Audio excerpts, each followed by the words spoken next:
he dug up his grandfather's grave and found a hidden door. When he opened it, he screamed in terror. The sky was a dull grey, heavy with rain clouds that seemed to press down on the world below. The air carried a damp chill, seeping into bones and hearts alike as mourners gathered in the old cemetery. Among them stood Jerome, his broad shoulders hunched under the weight of grief and loneliness. Today, he buried the only family he had left, his grandmother. She wasn't just a parent figure. She was his anchor, the one person who had shielded him from a world that often treated him with suspicion and disdain. As the pastor's words drifted through the cold haze, they felt distant, like the drizzle falling around them, unable to touch the warmth Jerome had lost. But little did he know, this somber day would lead him to uncover something far greater and far darker than he could have ever imagined. After the ceremony ended and the crowd dispersed, Jerome found himself alone by the grave, clutching an envelope given to him by a mysterious woman who claimed to be an old friend of his grandmother. The handwriting on the envelope was unmistakably hers, yet its contents hinted at secrets she'd kept hidden all these years. It wasn't just a letter, it was a map, leading to another part of the cemetery, where a nameless tombstone marked what appeared to be his great-great-grandfather's resting place. What lay beneath it? Why had his grandmother waited until now to reveal this? Questions swirled in Jerome's mind, each more unsettling than the last. And then there was the single word scrawled next to the marked spot: dig. That night, armed with nothing but a shovel and determination, Jerome returned to the cemetery. The silence was oppressive, broken only by the rhythmic patter of rain against the earth. With every thrust of the shovel, doubt clawed at him. Was he doing the right thing? Should he even trust the cryptic instructions left behind by his grandmother? Yet something deep inside urged him forward, a pull stronger than fear or reason. Finally, the shovel struck something solid. His heart froze as he brushed away the dirt, revealing not a coffin, but a wooden box etched with intricate carvings. Trembling, Jerome opened it, unsure of what he might find. Inside were documents tied with fraying twine, an ancient leather-bound journal, and stacks of old money wrapped carefully in cloth. But before he could process any of it, his eyes caught sight of something else. A message written in hurried strokes. To the one who finds this, you are my blood, you are my legacy. As Jerome sat amidst the damp soil, staring at the contents of the box, realization dawned on him. This wasn't just about wealth or inheritance. It was about purpose. His great-great-grandfather hadn't merely survived slavery. He had fought against it, stealing back resources from oppressors and hiding them for future generations. Now, those resources were in Jerome's hands, along with the responsibility to decide their fate. Would he use the money to escape his struggles, disappearing into a new life free from judgment? Or would he honor the sacrifices made by his ancestors and dedicate it to uplifting his community? The choice weighed heavily on him, pulling him between personal freedom and collective justice. But the deeper Jerome delved into the mystery, the clearer it became that others knew about the secret buried in that grave, and they weren't happy about him finding it. Anonymous threats began arriving, warning him to stop digging into the past. A black SUV started following him wherever he went, lingering ominously at the edges of his vision. One evening, after leaving a meeting with local activists, Jerome confronted a man who emerged from the shadows. Dressed in a dark suit, the stranger exuded an air of quiet authority, the kind that came from operating in spaces most people didn't even realize existed. "You don't know what you're getting into, kid," the man said, his voice calm, but laced with menace. When Jerome refused to back down, The man smirked and walked away, leaving behind an unspoken promise of danger. Despite the mounting pressure, Jerome pressed on. He partnered with a foundation dedicated to funding Black-owned businesses, education initiatives, and legal aid for those wrongfully convicted. Slowly but surely, the money began making a difference, offering opportunities to people who had been told their dreams were too big, too impossible. Yet the resistance grew fiercer. Some questioned Jerome's motives, accusing him of ulterior purposes. Others simply dismissed him as naive, convinced that someone like him couldn't possibly understand how the world worked. Even within his own community, skepticism lingered. At a town hall meeting, an older man stood up, his voice edged with bitterness. "How do we know this isn't just another scam?" he demanded. "How do we know you won't take what you want and leave us with nothing?" The room fell silent, all eyes turning to Jerome. For a moment, he hesitated, unsure of how to respond.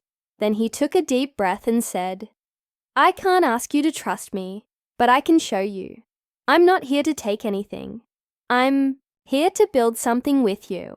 What Jerome didn't anticipate was how much the fight would cost him personally. Sleepless nights, constant paranoia, and the toll of carrying such immense responsibility began to wear him down. There were days when he wondered if he'd made the right choice, if perhaps walking away would have been easier. But whenever doubt crept in, he remembered the stories his grandmother used to tell him, the tales of resilience, rebellion, and hope passed down through generations. Those stories reminded him why he couldn't give up, no matter how hard things got. Still, the question remained, how far would those opposing him go to stop him? And what other secrets lay hidden in the history his grandmother had entrusted to him? Jerome's journey was far from over. Each step forward revealed new layers of complexity, forcing him to confront not only external threats, but also his own fears and limitations. The wooden box had opened a door to the past, but it had also set him on a path toward an uncertain future. As he continued unraveling the threads of his family's legacy, one thing became clear. This wasn't just his story. It was a continuation of something much bigger, something rooted in sacrifice and struggle. But the closer he got to understanding the full truth, the more dangerous the game became. Who else knew about the money? What lengths would they go to protect their power? And most importantly, what awaited Jerome at the end of this perilous journey? To find out, you'll have to stay tuned for the next chapter of this gripping tale. The next morning, Jerome woke up with a heaviness in his chest. The wooden box sat on the kitchen table, its contents whispering secrets from another time. He couldn't shake the feeling that he was being watched, even though his small apartment was empty. Every creak of the floorboards, every distant car, horn outside, made him glance over his shoulder. It wasn't just paranoia. It was the weight of what he'd uncovered. His great-great-grandfather hadn't just fought against slavery.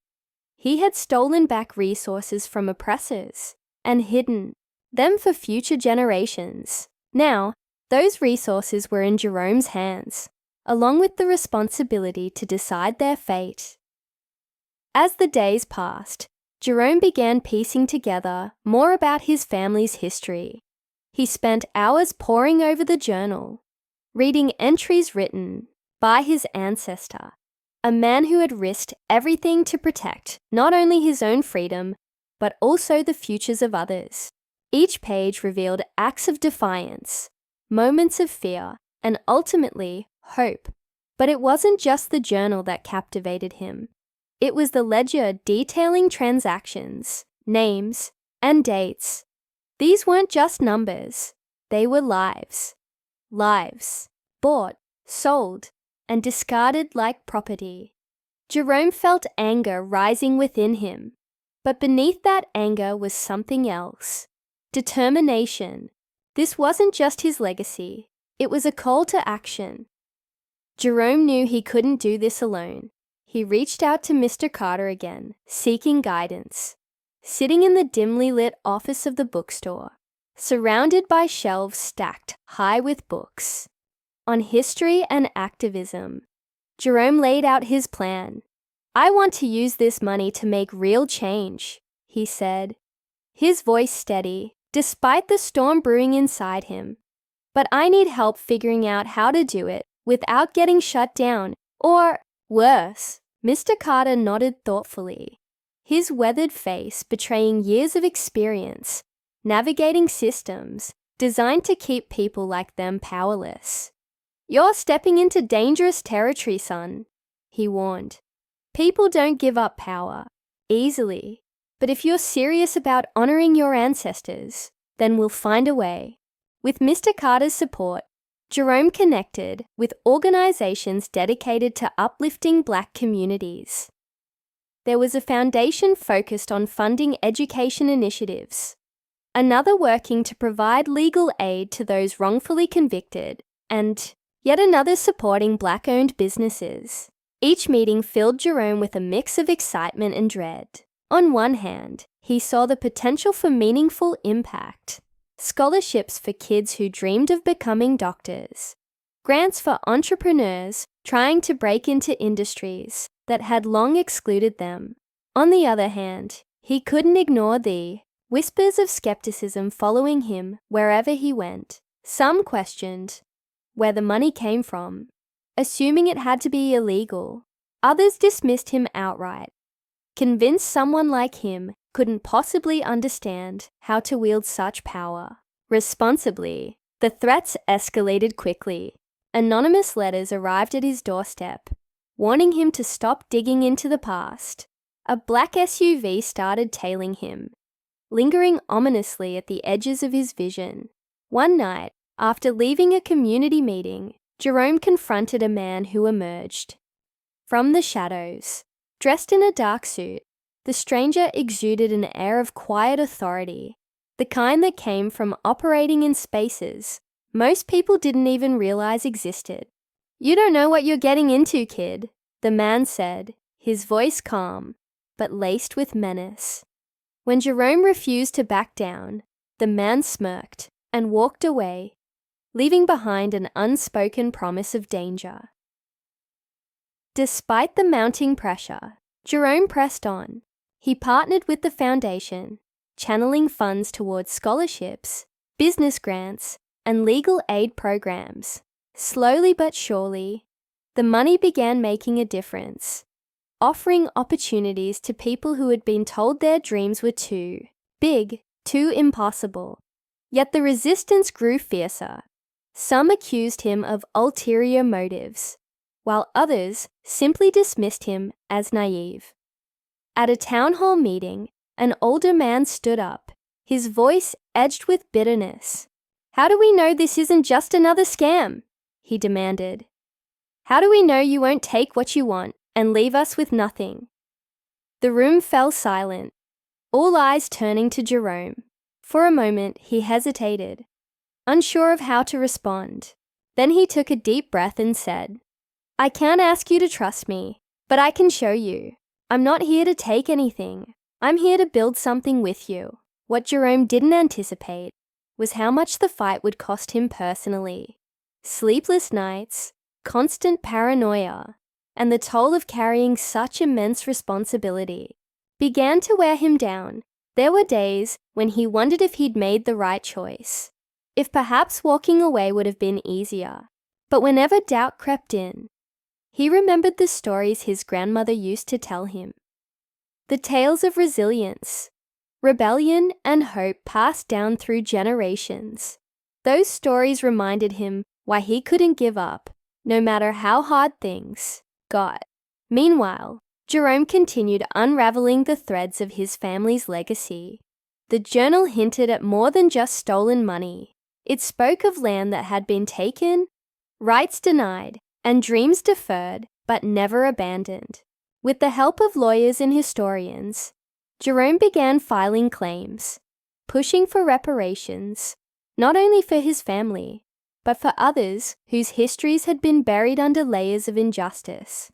It was a long process, filled with red tape and legal maneuvering, but he was relentless. His grandmother's voice remained in his mind, a guiding light reminding him why this mattered. One evening, as Jerome sat alone in his apartment, staring at the documents spread across his table, he noticed something he hadn't seen before. Hidden among the faded ink and brittle pages was a map, a detailed sketch of a location marked with an X. Beneath it, his great-great-grandfather's handwriting read, "The truth lies here." Jerome's heart raced. Could this be another piece of the puzzle? Another secret waiting to be uncovered? The thought sent a chill down his spine, but it also ignited a spark of curiosity. Whatever lay at the marked location, he knew he had to find it. The next day, armed with the map and a growing sense of urgency, Jerome set out to follow the trail. The journey led him far beyond the city limits, into rural areas where history seemed to linger in the air like smoke. As he drove deeper into unfamiliar territory, the landscape shifted, from bustling streets to sprawling fields dotted with abandoned buildings. Finally, he arrived at the spot marked on the map, an old plantation house. Its once grand facade now crumbling with age. The sight of it sent a wave of unease through him. This place held answers. But what kind of answers? Jerome stepped out of his car, the crunch of gravel beneath his feet breaking the eerie silence. The house loomed ahead, its windows dark and lifeless, like hollow eyes watching his every move. Approached cautiously, each step heavier than the last. When he pushed open the creaking front door, the scent of decay hit him immediately, mingling with the musty smell of old wood and dust. Inside, the air felt thick, almost suffocating, as if the walls themselves carried the weight of untold stories.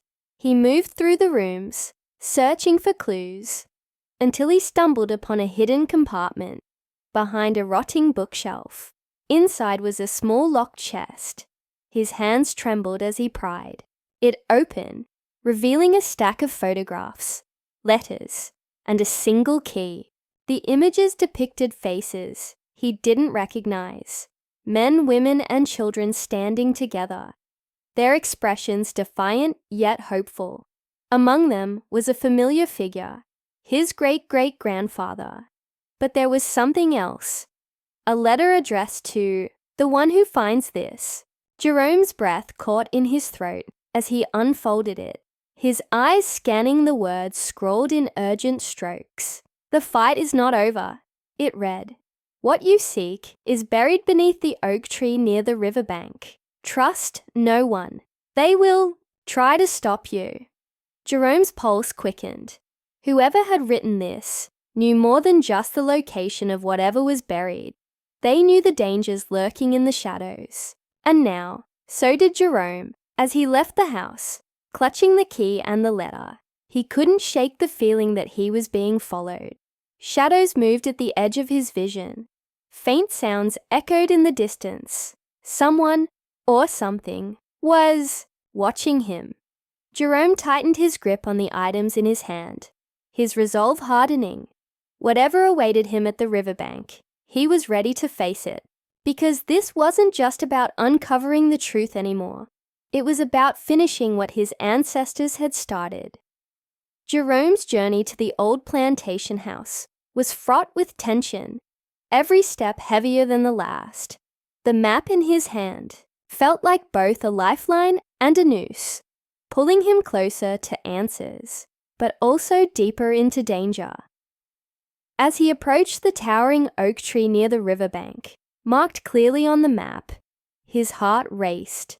The ground beneath it looked undisturbed, but something about the way the roots twisted around the earth made him uneasy. He knelt down, brushing away leaves and dirt until his fingers hit something solid, a metal latch embedded in the soil. His breath caught as he realized what it was. Another hidden door. With trembling hands, he pried it open, revealing a narrow staircase. Descending into darkness, the air that wafted up was cold and damp, carrying with it the faint scent of mildew and decay. Jerome hesitated for only a moment before grabbing the flashlight from his bag and stepping inside. Each step creaked under his weight, echoing ominously in the confined space. At the bottom, he found himself in a small chamber, its walls lined with shelves stacked high with journals, photographs, and artifacts. But one object stood out among the rest, a locked chest sitting at the center of the room. Using the key he'd discovered earlier, Jerome unlocked the chest, his pulse pounding in his ears. Inside, he found stacks of documents detailing land, deeds, ownership records, and legal agreements, all belonging to his ancestors. There were letters addressed to government officials, demanding justice, petitions signed by entire communities, fighting for reparations, and even sketches of inventions created by enslaved people whose contributions had been erased from history. It was overwhelming, a treasure trove of evidence, proving not just survival, but innovation, resilience, and resistance. But there was more. Beneath the papers lay a single photograph, faded but still clear enough to recognize. It showed a group of men and women standing together, their faces defiant yet hopeful.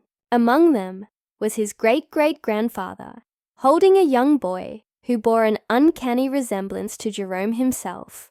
On the back of the photo, written in bold ink, were the words, "The future is ours to claim." In that moment, Jerome understood the full weight of his legacy. This wasn't just about uncovering secrets.